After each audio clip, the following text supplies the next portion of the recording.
SK24 மூவியோட மாசான சில அப்டேட்டை இந்த வீடியோவில் பார்த்துடலாம். வீடியோ பார்த்துட்டு இருக்கவங்க ஒரு லைக் பண்ணிட்டு பார்த்துருங்க. ஸோ டான் படத்தினுடைய டைரக்டரான சிபி சக்கரவர்த்தி மறுபடியும் சிவகார்த்திகேயனை வச்சு ஒரு படம் பண்ண போகிறதா ஆல்ரெடி சொல்லியிருந்தாங்க. ஸோ இப்போ பார்த்தீங்க அப்படின்னா அது சிவகார்த்திகேயன் அவர்களோட 24 மூவியை வந்து இவர் டைரக்ஷன் பண்ண போகிறதா இப்போ நியூஸ் வந்துட்டுருக்கு.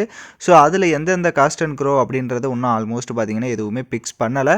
ஸோ ஒவ்வொரு இது வந்து பஸ்ஸாக தான் இருக்குது. அது மட்டும் இல்லாமல் இந்த படத்துக்கு மியூசிக் டைரக்டர் பார்த்தீங்கன்னா அனிருத் தான் பண்ண போகிறன்ற மாதிரி ஆல்மோஸ்ட் கன்ஃபார்மாக இருக்குது.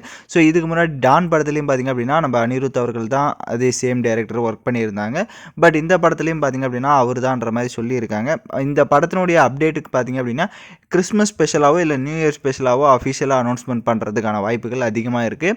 ஸோ இந்த காம்போ அதாவது டான் படமே பார்த்திங்க அப்படின்னா பயங்கர ஒரு எமோஷ்னல் கனெக்டான ஒரு படமாக இருந்திருக்கும். ஸோ நெக்ஸ்ட் இவங்க என்ன மாதிரியான ஒரு ஜானரில் அவர் எடுக்க போகிறாருன்றதை நம்ம வெயிட் பண்ணி பார்க்கலாம். ஸோ நீங்கள் இந்த காம்போ மறுபடியும் ஜாயின் பண்ணுறத பற்றி உங்களோட ஒப்பீனியனை கமெண்ட் பண்ணுங்கள்.